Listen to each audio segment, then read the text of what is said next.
So, ladies and gentlemen, good afternoon. Time is ticking, so this is time to start. So my name is Ilze Nepartsalniec. I'm Executive Director of the Swedish Chamber of Commerce in Latvia.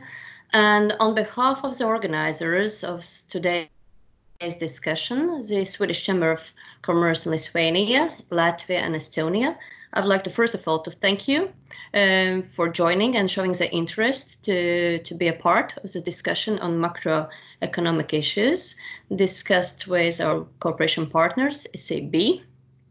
And I would like to also mark that actually these turbulent times have made the world much smaller and much closer, and through the various digital tools as we are today as well. And the regional cooperation has played before already a very important role, and now it is even more important. And this event that actually brought us together on a Baltic level actually is a good example how to cooperate and how to join the forces and discuss the issues that are common to all of us. But all the practical figures and analysis, I will leave to later to discuss with our SEB experts, Dainis, Tadas and Mikkel, and of course our moderator, Morten Hansen, Head of Economics Department at the Stockholm School of Economics. And also you have very, very specific titles and positions like Vice Chairman of Fiscal Discipline Council in Latvia. So Morten, the screen is yours. We don't hear you. I thought you had unmuted me. I thought you were in complete control, but it's nice to see that I can actually do a little bit myself also. Thanks a lot. Thank you for inviting and thank you for being here. That goes for you, Ilse. It goes for the three chief economists, and not least, of course, to all of you who come to listen to this event that we have here today.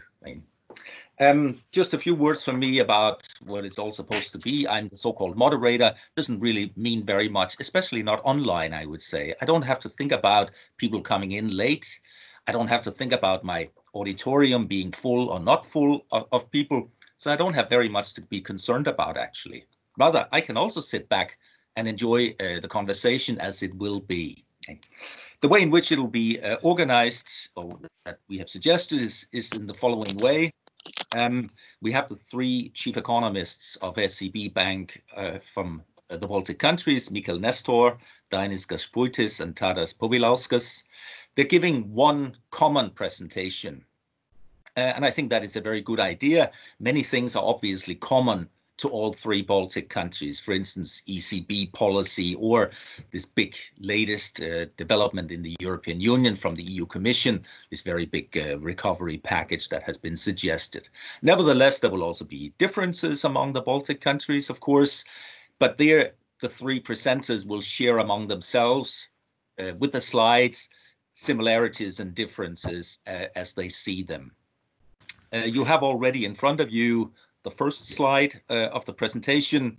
I will give the floor, or whatever it's called these days, to the three economists, and then they will have to fight on who says what. It's a little bit hard to control in this here format, but I hope that it works out. I've also been asked to intervene now and again if I have something to say, but I hope that the rest of you will be okay with keeping your microphones switched off. But instead, if you have questions coming up, then put them via the chat box. Perhaps wait until a little bit later so that we can have such a discussion via chat. But of course, presented questions from me, I will put them forward to the three economists when we have them later on during the event.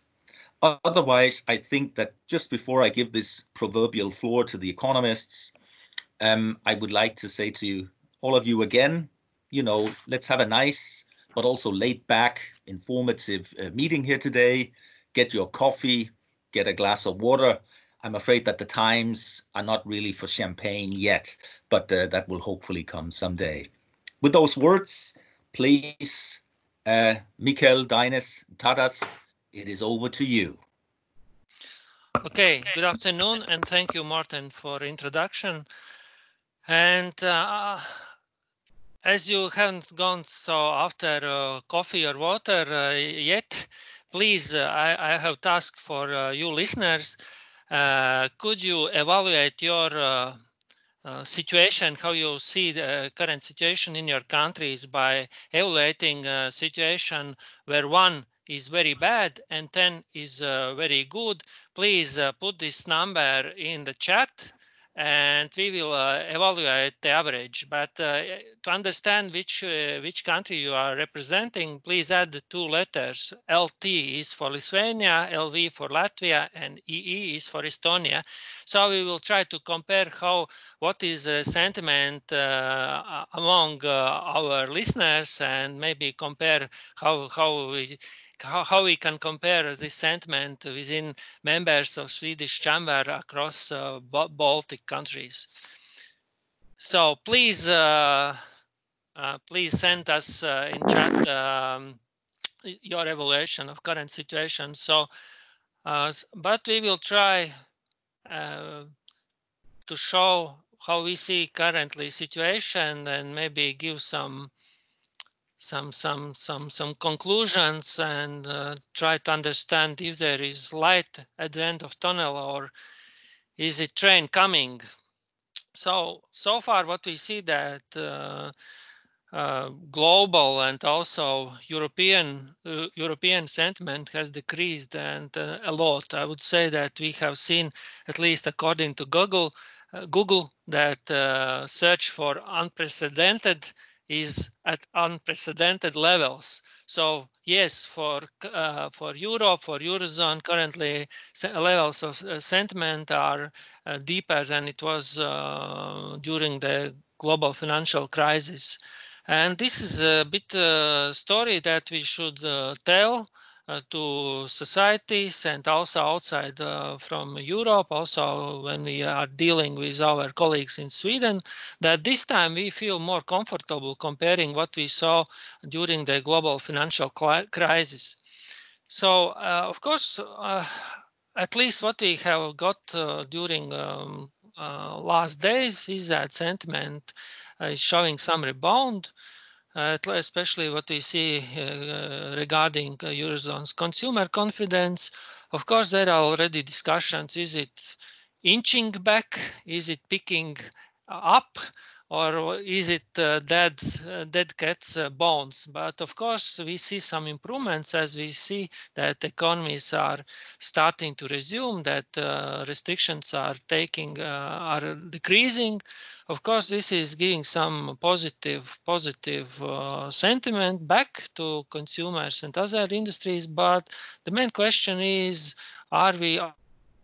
And I think we will leave it for discussions. But of course, it could be some room for discussions.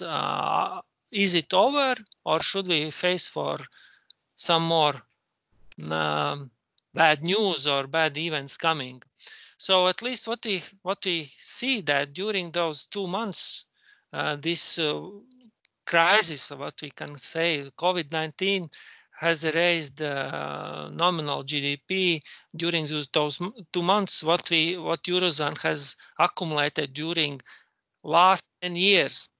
And it shows that this is really dramatic drop in economic activity, and it means and also raises questions when we will come back to that level.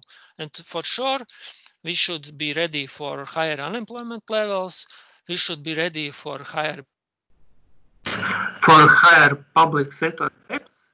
And of course, as economists, so we should also raise questions: what will be after this crisis? Because of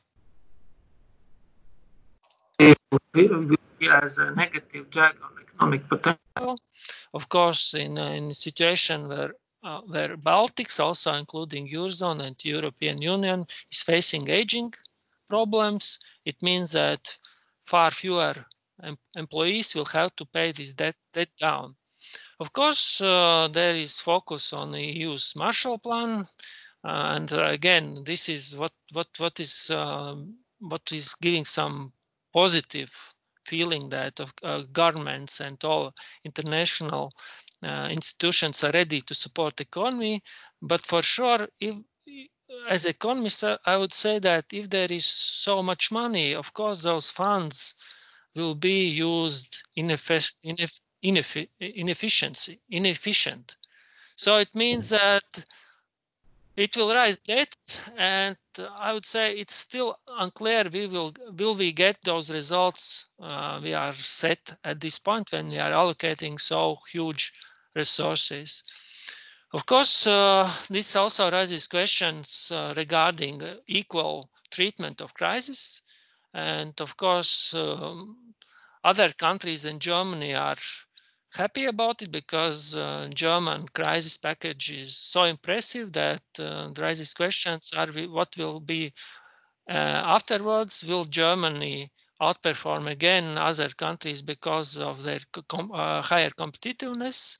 It also raises questions for us. What should we do to keep our competitiveness in place and decrease these negative impacts what we see is giving on our businesses and especially on our exports.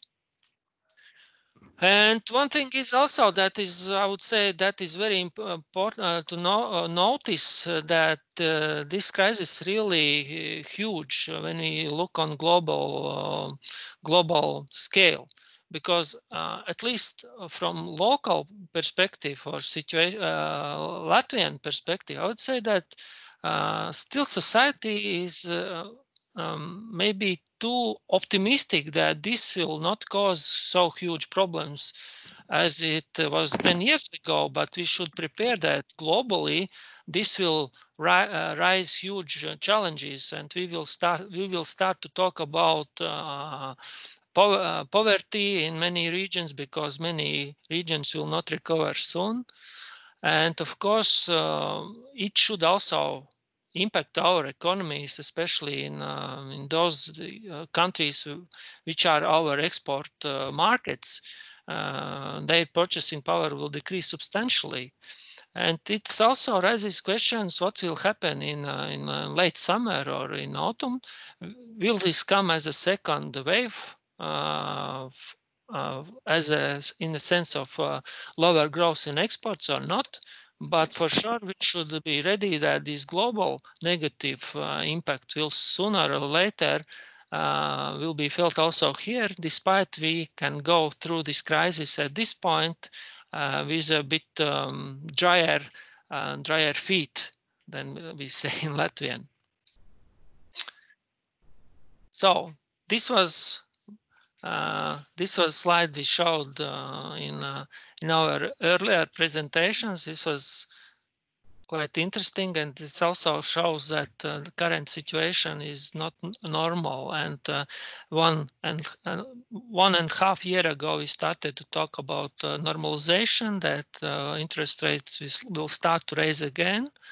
But currently, we see that currently it's becoming more red and more red.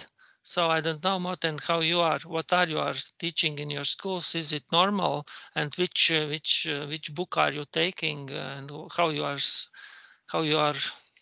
describing current situation? This is quite challenging times for you also, right? No? Let me put it like this and say that you're asking for which book that I would be using in terms of the negative interest rates and so on. I'm not sure that book has been written yet, right? But I'm happy you put on this slide, and I think it's worth looking at this here. That even for Italy and so on, interest rates are way down, and even in Spain they're negative by now, which is extreme in all sorts of ways. Right? Back to you. Yes, and it also shows that we should also, if we understand that this scale is really huge, unprecedented, so we should also be ready that by late summer, governments may come with measures that we are not ready. We can't imagine what they can be. Because I think that if we will see second wave of, for example, of this COVID-19, then I think that many governments will run out of funds and resources, and I think that we can face even more weird measures coming in the market, despite we are already accustomed to current negative rates and situation where when you can lend money with negative interest rate.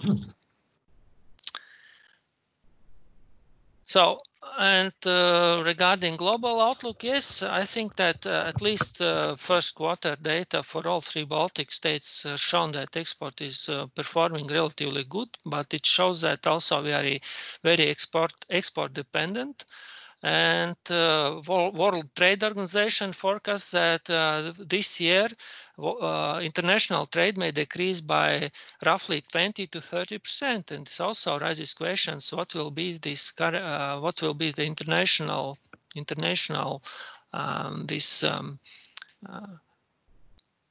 conjunction? Because we should also be ready that many countries and protectionism will start to rise. And of course, we see that these tensions between US and China will not disappear. They will only rise. Nevertheless, who will be at the White House? So I think at this point we are happy and we should stick to our main market, European Union. But I think that it will be quite challenging to export further and increase our export market shares in Asia and other markets where our influence will face huge challenges from China and other, let's say, superpower or regional superpowers. Dinis, sorry, can I just make a little question or comment to this here? And that is, again, yeah, exactly that slide. About 3/4 of, certainly from Latvia, but I think it's the same for Estonia and Lithuania, 3/4 of that goes to the rest of the European Union, which means that we could say, protected by the single market. You know, no protectionism is supposed to enter here. I would thus think that, of course, trade will be hurt this year because of decline in all countries, but it should still be relatively less than for countries that are outside Europe. Don't you think so? Yes, I agree. That is also our, let's say, positive side of our exports, but also let's say, we also have expanded our export market shares to other regions. And of course, what we see later, then, for example, currently for Eurozone, exports to Asia this share is higher than US and Great Britain together. It means even if we will not face direct impact because we are exporting to EU, but nevertheless we are part of the supply chain. And if the problems will face, for example, those Swedish or German exporters exporting to Asia, then of course we will feel the same. So of course we are partly, therefore we can see a bit better results in the first quarter regarding export. But I think we can ask Mikael what he thinks what will happen with Estonian exports to Scandinavia, because I think they are more reliant on what is happening there. And there could continue Mikael, because I think that at least first quarter shows that this will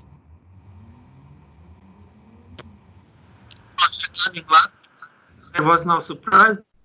We were already in much weaker position because of what is happening in transit and already in financial system. Therefore, therefore this result is quite understandable, and we still wait for data for Estonia. Yes, hello. So actually the forecast will be kind of a cherry on top. So I will show those numbers in the very end of the presentation. But first of all, hello from my side too. My name is Mihkel and I'm the chief economist for SEB's operations in Estonia.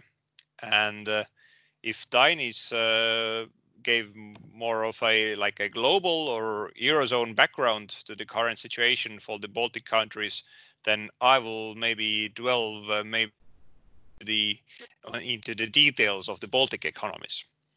So first of all, the slide I'm currently presenting you depicts the GDP growth in the Baltic countries during the last 3 years. And well, what surely can be said is that we were doing really good before the crisis. So the average GDP growth in Latvia and Lithuania during the last 3 years has been between 3 to 4%. Estonia has been doing even slightly better, so the average growth 4 to 5%.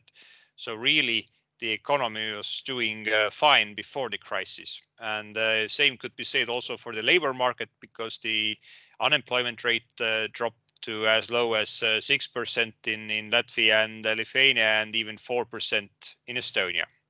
But this is the past. So, Dainis, could you give me the next slide? So, what I would like to show you here is that, many of you remember that actually the GDP was growing really fast also before the global financial crisis, and didn't really take us too far that time. As if now I still read stories how deep and bad was the global financial crisis for the world and Europe, then hello, economists, the drop in GDP was only 3 to 5%, while in the Baltics, the economy declined by minus 20%. And this time, I'm quite convinced that we will fare a bit better, because before the global financial crisis, also, I think the main fault which led our economies to decline that much was also those imbalances we had actually created ourselves in the Baltic countries. So in those graphs, I have compared the years 2007 and 2019, and where to start. Let's take the current account balance. In Latvia, for instance, it was minus 20% of GDP. Now we're almost all Baltic countries have even positive current account balance of GDP. The savings rate before the crisis, actually, in all of the Baltic countries, we used to consume more than we earned, and this was allowed thanks to the fact that there was such an inflow of funds to the Baltic countries. Now Estonia and Latvia in year 2000, is the latest we have data on, the savings rate was positive. And although in Lithuania in 2018 it was still minus 1%, actually I think the last year was much better, and when we will get the data on also year 2019, we could see that also Lithuania had a positive savings rate. So let's take the wage growth. I think many companies have complained that the wages have been growing too fast in the Baltic countries during the recent years. But with 7 to 9%, this is nothing compared again to the year 2007, when the salaries were increasing almost by a third in Latvia, for instance. Same story with inflation. Also very important indicator, the loan to deposit ratio. So back in then, as I said, much of this growth was funded through foreign money coming into the Baltic countries. Now, actually, we're on a level when the domestic deposits cover all the domestic loans. And regarding credit growth, this is incredible. So really, in the year 2007, the total credit portfolio increased by 35% in Lithuania and Estonia, and more than half in Latvia. So what I would like to say is that we live in a very, very different world today. So Dainis, can you help me with the next slide? Actually, if I may just step in again, sorry about that. Sure. Yeah. And if you therefore, Dainis, you just go back to the previous one with the imbalances, or rather the lack of imbalances. Mikkel, I'm really happy that you put in this here slide, because I think it represents one of the most important things for the Baltics right now, as you also pointed out, this year, that we come from a situation of basically no imbalances. And therefore, we never wanted this year crisis to happen, of course. But should it happen, then in a sense, it happens sort of more or less at the right time, right? I mean, we're pretty solid. And if you had put in something also on the public finances of the 3 Baltic countries, we would also there see that we are looking pretty good going into this crisis. It's going to hurt again, of course, but we're coming from a very good position, and I think we should be feeling blessed about that. Many other countries will be a lot more hurt than we will in the Baltics. Thanks. Carry on, please. Thank you, Morten. I feel much more confident now when you have confirmed what I have said. Thank you. But going now to the COVID-19 crisis. So, although I think the picture has changed during the recent weeks, I just like to show you how the Baltic countries reacted to the crisis regarding both restrictions, but also the support the governments tried to give to the economy. So I think all in all, the situation is not very different, but definitely it must be said that Lithuanians this time were the faster ones. So they were the first ones to start to tackle the crisis. I mean the health crisis. So the bans and this national quarantine was firstly created in Lithuania, and also many of those restrictions were a bit more harsh than they were in Estonia or Latvia. So, for instance, let's take the about the shopping. So, if in Lithuania almost all non-essential shops were closed, then in Estonia it took some time before the large shopping centers were closed, just in the very end of March, and actually other smaller stores could still be open the whole time.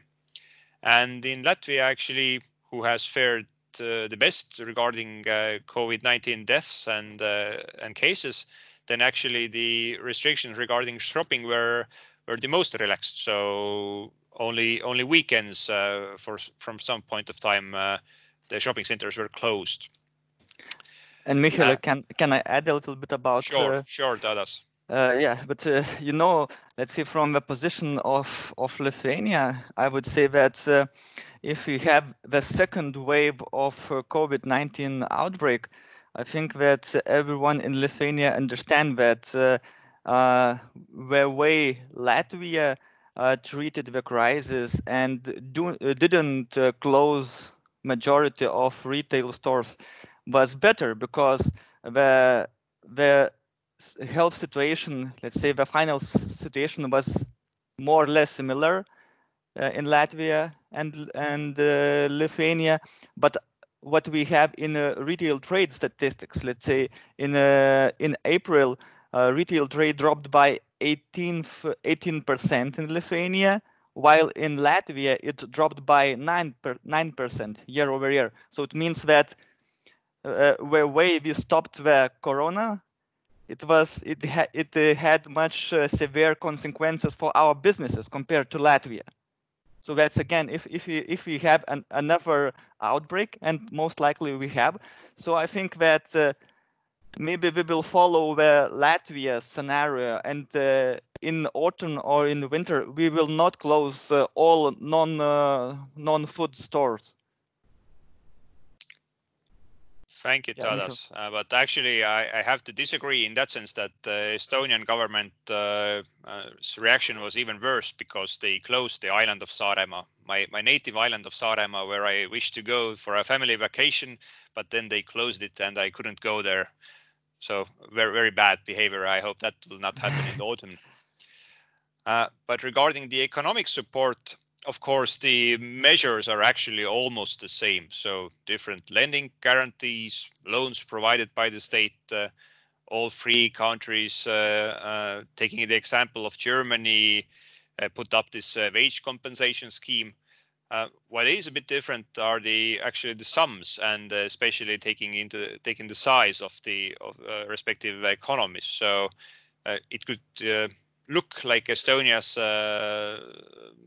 the funds which Estonia is using to tackle the crisis are the bigger ones, but actually this also depends very much on the real requirements and different bureaucracy going along with those measures. Let's take this 1 billion of lending guarantees or those loans provided by the state, because those conditions to apply for those guarantees and loans, they're quite harsh, and the conditions are not very good for the companies. very few of them have actually used them. So it might be that Lithuania or Latvia have much better measures. But Michael, let's say, Michael, what was, and maybe it's a question for Dainis, what was the most successful measure, in your opinion, in Estonia, that was the most successful and useful for the business and people? Thank you. I think this is a very good question. And I'm assuming that the answer could be the same in all Baltic countries, but in Estonia, definitely the wage compensation scheme, because there the conditions were really beneficial and it has been hugely popular.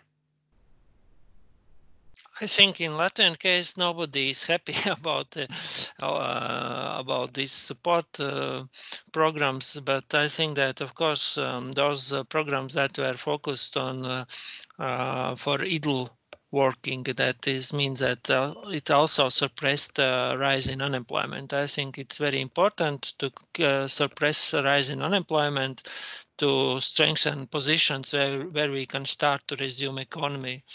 And the lower unemployment will be, then of course stronger positions will be for our economy.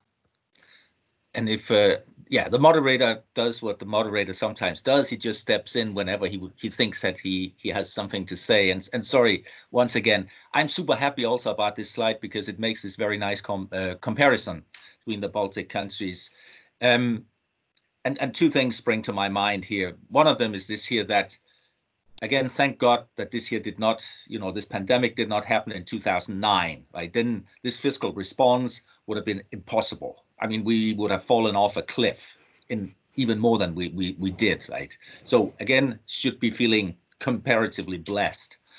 Then again, also based on your discussion and this here, thinking about myself living in Latvia, but being a Danish citizen, I can see from Denmark, from Sweden, and so on, the discussion very much is this here, did we do too much? Did we do too little? And you sort of also come up with this here, right? Especially the comparison between Latvia and Lithuania. I think whenever this here is over, or when hopefully it's over, some of the big discussions will be what was the right procedure? Who did too much? Who did too little? Because there's a lot of money involved in this, and also, as you very rightly have talked about already, and I can be scared about that. If this here sort of comes up again in the autumn or so, how much firepower will then be left? It's very important that we do not use all the means that we have available right now, because more might be needed later on. Thanks. Yeah, and I would add that the politicians have already started this game that to distribute as much money as fast as possible. But I also advise to wait and to not to distribute all money that was attracted and guaranteed in debt markets. So we should leave some reserves for the autumn, for the winter. Yes, and this is why Estonian government is, after 18 years, issuing for the first time long-term bonds. Really crazy for an Estonian government to do. All right, but Dainis, can you help me with another slide? So, going to the first consequences of the crisis. Well, as everywhere, we don't have too much data right now on the actual consequences of the COVID-19 crisis on the economy. So the GDP figures for Latvia and Lithuania for the first quarter, and we will get them tomorrow also for Estonia, which I think still show a positive growth. But the actual contribution of the COVID-19 crisis to the first quarter was quite small still, because we had two really normal months. But already we can see that the trend is very different. So in Latvia we had a GDP decline of -1.4%, and in Lithuania quite okay GDP growth. But I think it's more related to the trends which were going on in the economy. was decelerating already in the end of the last year. Regarding industrial production, Lithuanians are very fast, putting up this quarantine, also releasing their statistics, because we have the industrial production and retail trade for April. And there we could think that the picture is not very different from Latvia and Lithuania too.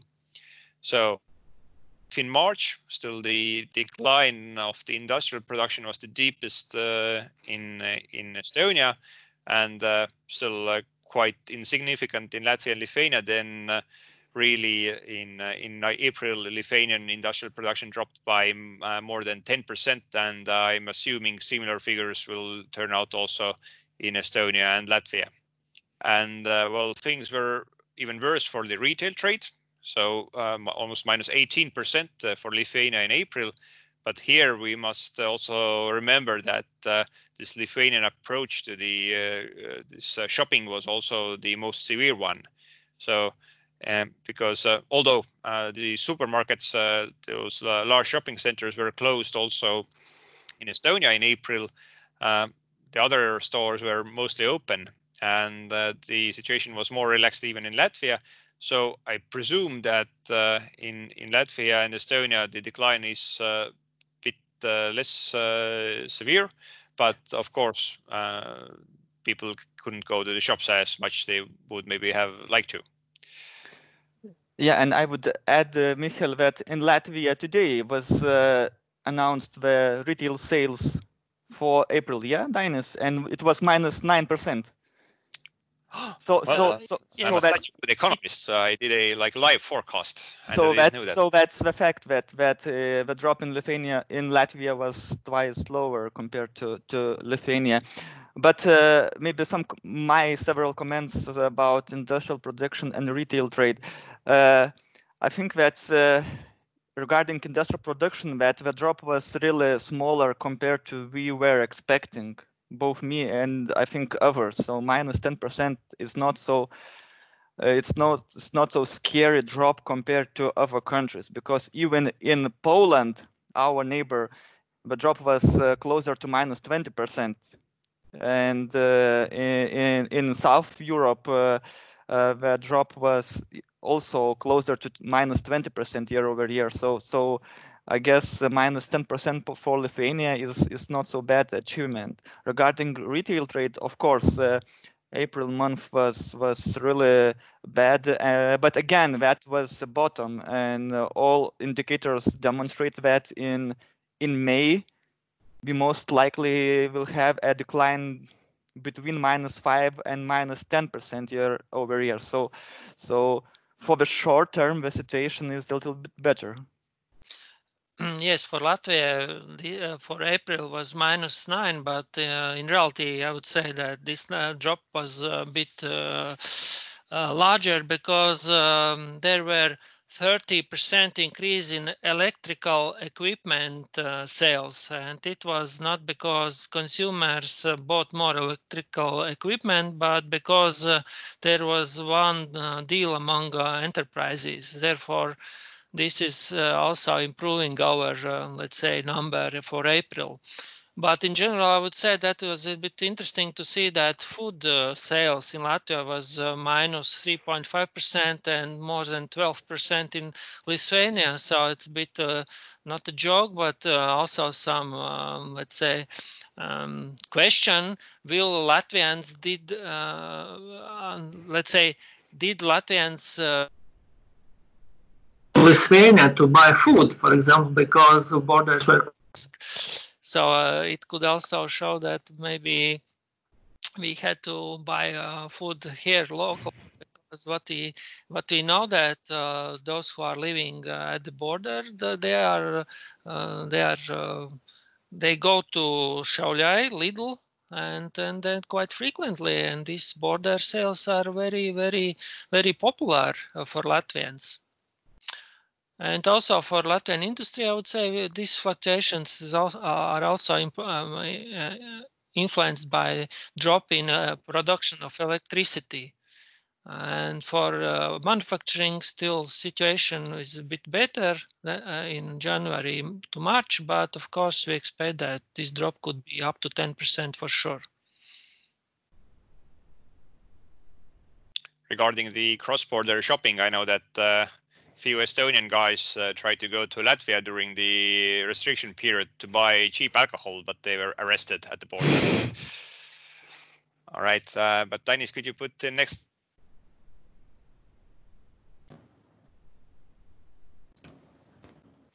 So, as especially a few weeks ago when we didn't have very much hard data on, then the best thing to look was the different confidence indices. And in this graph, you can see the economic confidence of the business sector in all of the Baltic countries and also the consumer confidence.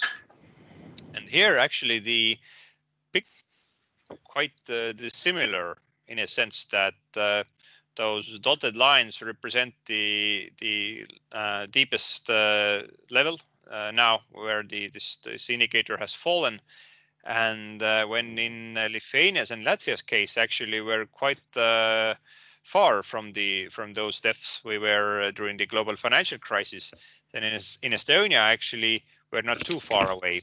And this is actually explained a lot by this big unconfidence of the industrial sector. And actually, the industry had problems already before the crisis, and they seem all now just become more pessimistic. But regarding the consumer confidence, the picture in Estonia at least looks much better. So here, actually, the Estonian consumers were almost as concerned about the economy 3 years ago in the beginning of 2016. Yeah, may I add that it seems that today there is more business people than consumers, because our survey shows currently that I asked at the start of our presentation shows that it also describes situation that we see on the left graph. For example, average this sentiment indicator for participants is 5.5 for Estonians, 6.3 for Latvians, and 6.5 for Lithuanians. So here also Lithuanians are the most positive, and most negative are Estonians. So it's that they are here participants represent business sector. Yeah, but in some sense, it's also logical that the actual increase in unemployment has been quite limited, and mostly thanks to this government funding of those new wage subsidies. So in that sense, of course, it makes sense that the companies tend to be more negative right now than the people really are. Okay, but those were all my slides, and now I will give the microphone over to Tadas in Lithuania. Yeah, and 2 slides about what we are following for the most update information regarding economic activity, and one old and one of the favorite indicator is electricity consumption indicator, because you can get data about electricity consumption every day from national grid operators in every EU country. As you see from the graph, there are some fluctuations. Of course, we have to remove some seasonality effects, but the electricity consumption also demonstrates that economic activity has improved in May, but we are still in a negative position in terms of year-over-year changes. And of course, we have to take into account that, let's say in Lithuania, 40% of electricity is consumed in industry, while in the industry's GDP share is around 20%. So it means that electricity and electricity especially is vulnerable to the changes in the industrial production. and especially in the short term. So what we saw in March, in April, the correlation is really it's quite normal. So it means that, let's say, in Lithuania, we still have -5, -7% of year-over-year drop in electricity consumption in May. So it also indicates that as multiplicator is around 1 to 1.55. So it means that industrial production in Lithuania is currently down by 5 or 10% in May. So it's also good indicator. And what we see that in Latvia and Estonia, the situation is a little bit better regarding electricity consumption. Could you, Dinis, put the next slide? In between, sorry, if I may just, intervene again and put my little lecturer hat on, just in case some people in the audience might wonder a little bit about this. But it is where we economists, we have to admit that we're in big trouble right now. We often are, but especially right now when things are happening very, very fast. Our main indicator, the change in GDP, is simply something that comes very seldom. It's only every 3 months that we get numbers for that. Therefore, also our economists here today, they have provided retail sales changes, because at least we get that every month. What we would really like to have is something that indicates changes in economic activity, let's say on a daily basis, but we just don't have it because of these SEB Macro numbers. And therefore, as Tadas deals with right now, we must sometimes try to go into where can we get data with so-called high frequency, something that is calculated very, very often, that then can help to act as some sort of substitute for the GDP data or unemployment data and so on that we don't get so very often. And therefore, for instance, electricity right there, that where the consumption will be hurt when, for instance, firms are not producing. So sorry about that. I take off my lecturer hat again, and the floor is back to you, Tadas. Thank you, Morten. And of course, another source of data, as we are working in bank, it's of course the payments by cards.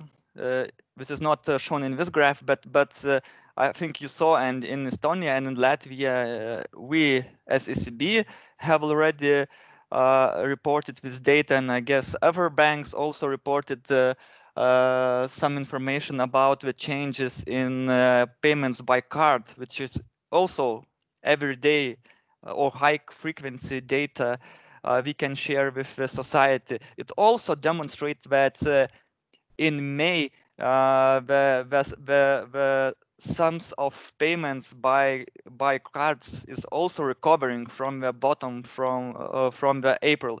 So that's again sign that yeah, we are climbing from the bottom, but we still are down year over year. Another source, of course, it's everyone can take a look and follow its Google mobility data, and it also correlates with let's say with retail trade. You see in the graph in the left, the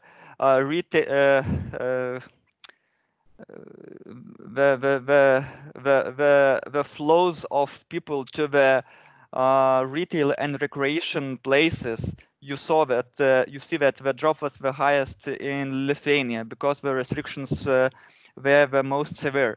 But after the restrictions were lifted, we are getting closer to the Latvia's and Estonia's levels, but we still have a negative year-over-year change.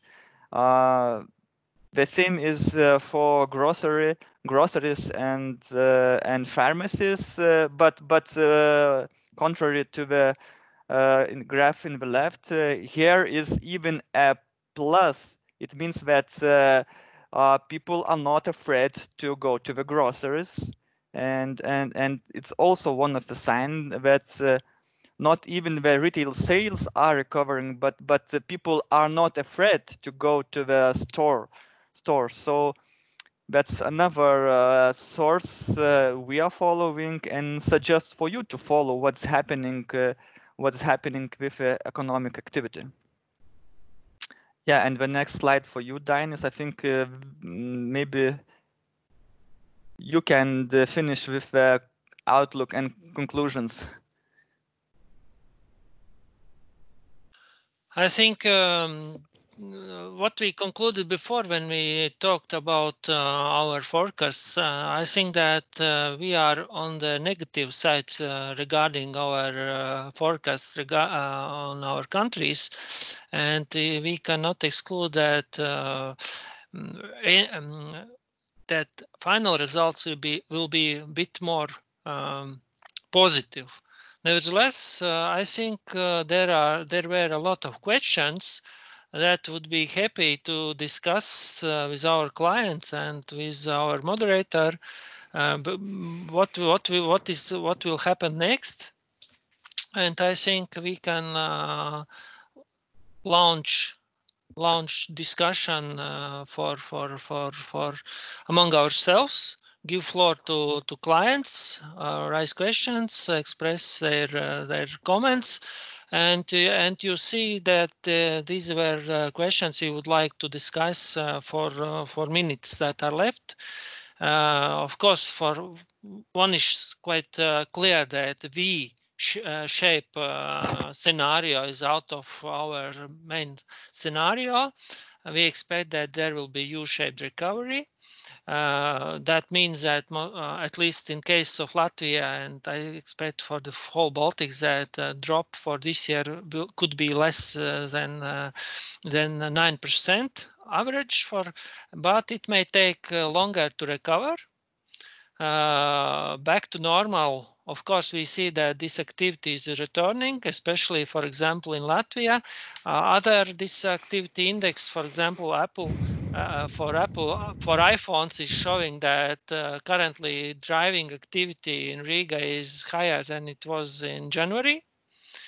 But what we know and what we know for sure that, for example, many sectors as tourism will not recover because restrictions will stay in place for many quarters. Most probably Russia, Belarus, other regions, countries could be closed for a very long time. And should we prepare for second wave of setbacks? Already Morten also outlined this situation that we should not use all power what we have already now. So a bit leave for the autumn for the next year, because I think that GDP may return to pre-crisis levels only by 2022. What will export outlook, of course, is relatively unstable for at least for this year. But what will happen for the next year? It's also a question for you guys. And unemployment most probably will not be as high as it was 10 years ago, but it may peak by the end of this year. But most probably may not return to pre-crisis levels until, as I said, 2022, because it's also an open question how we can change structure of business or economy, how to and for how long to keep people, those who were working, for example, in tourism sector, paying them benefits, or should we, let's say, educate them and push and facilitate them to go to other sectors, for example? Are they ready to work for in other service sectors, or should they reorientate to, for example, manufacturing, etc.? And also, that is also a quite interesting question. Should we brace for second wave of immigration? At least this is quite hot topic here in Latvia. I think it could be quite hot topic also in Lithuania. In my opinion, as we see quite symmetric impact on economies around the world, I would say we can not exclude second wave of immigration, but in that case, if we fail to recover and other countries will start to recover, more better and faster. But I think in current positions we are in a better position, and I think we could let's say avoid this new wave of immigration. So those are questions I would happy to discuss with other participants. So, what is your opinion? Should we for how long we will stay, and when we can we expect the economies return to pre-crisis levels? Very good. Thanks a lot. And again, moderator and all that, right? So please, audience, if you have some questions for our economists, please write them in the chat. I guess the economists can also check the chat box to see what comes out of it. And while you might start doing so, then allow me to do the first question. We often do that, I know that. But I think while you might be writing something, then I have a question for you, all three of you. You will have seen this latest proposal coming out of the EU Commission, this gigantic fund that they are planning, but also that about 2/3 of that, I think it is planned to be transfers, not loans, but transfers to countries like Italy, Spain, Greece, and so on. What is your opinion about that?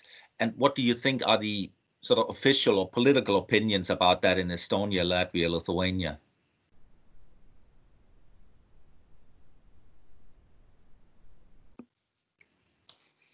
One idea was coming in my mind, and rising is issue of capacity. Because what is quite clear that our politicians will try to use this money by building infrastructure and other construction projects, but will this solve problems that we are facing, or issues, challenges that we are facing? This climate change, these green initiatives, and for example, we already see that, for example. Construction services facing already limits of their capacities. If the money will flow more, I think we will not use properly this amount of inflows.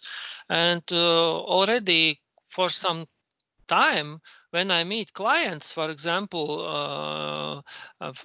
in regions, there are already rising voices that these already current EU funds are, let's say, giving negative influence on competitiveness, on behavior of many business and also politicians, because their main focus is how to, let's say, how to use, how to appropriate those funds, not look where is business and try to, let's say, improve and increase this business, but just this business as itself is focused by taking those funds. And I'm afraid we will see such a huge inflows of this money, we will not get good results, because what we see already, what has happened with those EU funds in Greece and Italy, and I'm not sure that they will use as they need to. That are my, let's say, not challenges, but my worries about this at this point. Yeah, and in my opinion, as the history teaches us, that fiscal policy is usually lagging, and I think it's the EU response will be really lagging, and these funds will be started use by the end of this year, maybe even in the next year. So maybe in optimistic scenario, if we have, let's say, in somehow the recovery in euro area, in European Union, I think, as you, Dani, said, that the money will come a little bit too late and too much of money. So it means that the grants will be used ineffectively, and that's one of my worry for that. Let's say, talking about the Baltic countries, I think that if I'm correct, we will be a net beneficiaries, our countries, if we are counting the grants per capita. So again, let's say, yeah, we as Baltic countries, we will benefit because our the grants to Baltics and the payments by Baltics will be higher than payments. So of course I think we are benefiting, but I don't know. I think I'm a little bit skeptical. But of course, we will need some kind of sign of unity with South Europe. But I doubt that the money will be used efficiently. So maybe a short comment from my side too, that well, Estonia is a northern country, so we tend to be rather conservative in those kinds of fiscal issues. But again, when this crisis ends with Italian debt of 200% of GDP, then of course there will be no growth also during the next decade. I don't know, should we take some questions also which our viewers have? I will just take one. How do you predict the interest rate development in the nearest future? There is an increase of interest rate by the banks during the last couple of months. Will this trend continue? Shortly, I will just say that it seems that this like a bigger problems with the market confidence are waning. So just taking the ECB's interest rate policy, it's very hard to see any change there during the next decade. And also, if you don't have any such market turmoil as we had a month ago, I think also the interest rate should go down for everyone. May I also highlight, there was a question earlier on, which I think is very, very interesting, very good one. Sort of which sectors in the Baltic economies is it that we have to rely on, that we have to think about to get out of the crisis? Which ones will recover the fastest or contribute most to growth? So if you have some comments on that, I think everybody would like to know that. Sure. Personally, in Estonia's case, at least, my hopes are on the IT sector, which has been doing really very good during the recent years. And in last year, actually, a third of Estonia's GDP growth came from the IT sector, although its share in the total economy is much more insignificant. And looking at the trends, we have currently more digitalization, online shopping, and so on. So I really hope that that sector will do very good also in the coming years. Yeah, I would agree that this is a direction that is also important for us. And I think this is not just money to get and build something, build new offices and warehouses. Of course, this will be very important things to build. But I think the main challenge is how to change structure and increase business willingness to increase their technological, let's say, development. Because what we see that we have very good infrastructure, but when we take into account this development and skills, we are at the bottom. It means that we need to change this and change structure. And I think this is these are the things we should focus. And this money that will come from EU needs to invest there to bring those structural changes. And this is really, really, really challenging because it means that we need to convince society, public, that we need change and need change the way we are doing business to be one of the best. And when there is money, of course, for politicians, it's more easier to put and to forward to construction. And I think that that's the temptation for them to waste those funds. But I think these funds will be also opportunity, as Mikael said. But I think this is not a very easy way because we already have spent many millions for changing and shifting towards e-public services, etc. But there are quite poor results so far. Lithuania? In Lithuania, I've put much hope into IT sector, into shared service centers, which is still expanding even during this crisis. I think that in Lithuania we have many potential in green energy exports, because what we see now, we are started exporting our experience and know-how to develop renewable energy. And of course, I believe that in the next few years, the supply chains will be shortening in the global production.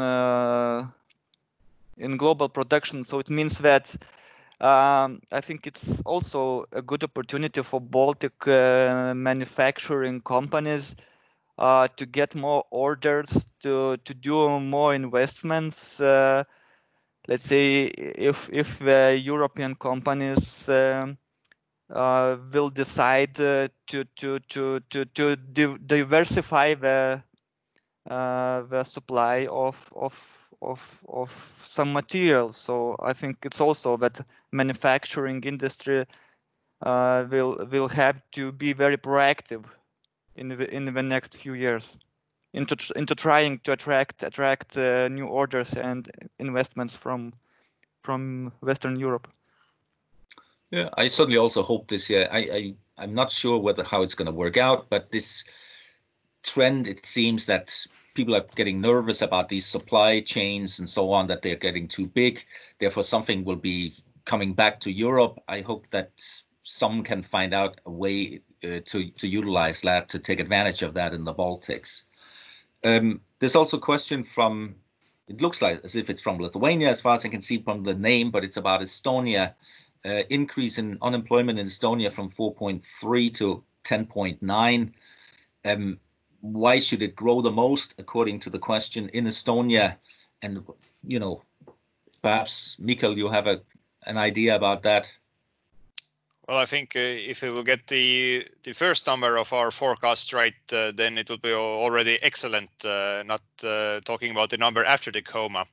But actually, I think our forecast was 10.2% for Estonia, and it's very similar to Latvia and Lithuania, where the unemployment forecast was 9.8 and 9.99%. So very similar unemployment level. But yes, I have predicted that the growth will be a bit faster in Estonia. And one of the reasons behind that is the overall problems in the industrial sector, which we had already before. And also the fact that actually the share of the tourism is higher in Estonia than it's in Latvia and Lithuania. We have had historically very large inflow of Finnish tourists who come to shop here, spend some time here. And I think this is the reason.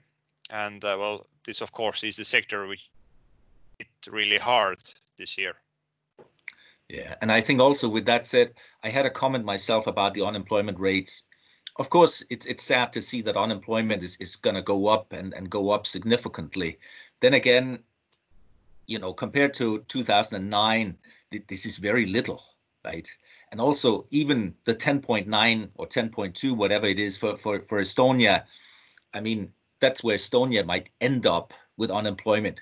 It is still less than where Spain started before this year crisis. So massive differences once again also when we compare with the data for the financial crisis. And to that also a comment perhaps to Dinis. I'm not so concerned about migration this time around, partly because of the unemployment figures that are, well, will be looking bad, but they're not going to be looking like a disaster as they did in 2009. And it's most likely not going to go on for so long, as you also said yourself. Also, that said, where would people go and get a job this time? Because all countries have been hit in this symmetric way. So I'm not so concerned this time, even though, of course, it looks tough. Yeah. Yeah, and Please, yeah. I will add a little bit about the migration. outlook. I also remember that during the 2009 crisis in Lithuania, the number of people employed in construction sector dropped by around 40 or even by 50% during the crisis. So it means that many people who had been working in construction sector, they left Lithuania and went working in UK, Norway, and similar case. And now maybe some people are against that the state is supporting the infrastructure projects, but it's also necessary that construction sector would have works. So that's why the state is supporting the construction sector and is increasing financing for infrastructural sector in order to avoid the similar crisis what was in 2009. And it seems that construction sector will have much better times compared to 2019 because of the higher support for the state. So that's again one of a sign that it's most likely that we won't have a massive wave of immigration, or even maybe I think in the Lithuanian case, I think it will be very small wave of immigration in the next year. Just a small comment, but in Estonia's case, during the recent years, we have really record high construction levels. But at the same time, the change in employment has been zero. So absolutely the same share of people who used to work in the construction sector have remained to work there, and no increase. But it doesn't seem to be like a complete truth that actually much of those people who have helped to build those record levels have been coming from Ukraine. So again, this time might be that those infrastructure investments do not help as much as they used to help in 2010, maybe. Of course, but you know that the majority of materials are coming usually from the local economies. So the main suppliers are local companies. So I think that maybe the multiplicator is not so high, but I still think that investments into infrastructure is for the short term is quite beneficial to the economy and to the employment. Even taking account that, of course, that Ukrainians are maybe account to 10, 20, or even 30% of the total workforce in construction. Dinus, a Yeah, comment? good points, because this is also helping to my argument that this time we may avoid this huge wave of immigration, and but despite this, we see that media we see some increasing hysteria that we can face second wave of immigration, but I think we should be more confident about this at this point, because also a question. But the question is what we should do and how to help reorientate those people who were working, for example, in tourism sector, because the question is when those sectors will return to their full capacity that was before the crisis. And I think that's the trickiest thing, because they even they would like to, let's say, immigrate. The problem is when and where they will immigrate, and in which sector they will be employed. And I think that for at least 1.5 years, tourism sector may be quite ill functioning, meaning that this full capacity will be not restored during this time. Okay, thank you. I'm looking at the time. I'm also looking at the chat box. There haven't been some new questions coming up here recently, so perhaps it's simply a good idea to try to wrap up right now. I'll allow myself just a few words of that before we try to finish. You asked very early on for a number between 1 and 10 of how people think it's going on in their countries. And I tried to follow the numbers as they came in very, very quickly. So I'm not sure I got the right picture, but as far as I could see, nobody voted 10. That would also have been very strange, quite frankly. But as far as I could see, nobody voted 1 or 2 either, right? Which I think is very correct, right? Again, the Baltics, we're not happy that this here is happening, of course not, but we're quite well prepared this time around. And differences in terms of comparison with 2008, 2009, they're really serious. And I hope sort of a very strong message that should go to our governments and to others, to other actors from this year should be how important it is to have an economy that is sustainable, that doesn't have serious imbalances. Unless you have a very short last word, then I would say, from my point as moderator, thank you very much for what you had to bring to us today. I will allow you, in case you have very, very short comments from Estonia, Latvia, or Lithuania, then it should be presented now. Is there anything else you would like to add?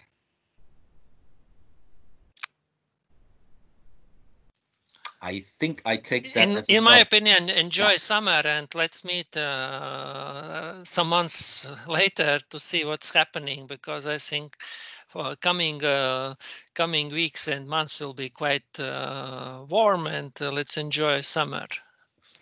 We certainly shall, and we should try to meet, you know, in person instead of this year. This year can be fun and so on, but I don't know about the rest of you, but I'm getting already now a little bit tired of these, you know, talking to a screen, right? Yes, I agree. But besides, any other comment at the very end? Yeah, I'll also maybe give some optimism. I think that in summer we will have quite calm situation in our Baltic economies. What I mean calm, it's mean that okay, it will be a slight negative drop in economy, but we will have some kind of recovery from the bottom of what was happening in April. And I think it's the main question, what will happen in the late autumn. So I'm a little bit optimistic about everything, what will happen. And I think that maybe our forecasts are too pessimistic. And I hope that real changes in our economy for this year will be much better than you saw today. Okay. Mikkel, you have a chance for the very last word. Yeah, I love to work with optimists. Thank you. Very good. Then again, thanks a lot to you. Thank you very much from me to the audience. And the very last words should go to Ilse. So please, Ilse. Thank you, everybody. Definitely, this has been a very exciting 1.5 hours. So we managed to be friends with our screens for such a long time. And just to conclude, the optimism. So I think in comparisons are very good from a psychological point of view, that you sometimes feel that you are coping with the situation not alone, that there is more people on the edge of the cliff. But certainly I think the situation as such has some light in the tunnel, as we heard. But I think it will definitely be the reasons that will be bringing us together for another discussion at the very end of the summer and see how the situation has developed. Hopefully the figures will be much better as we saw today.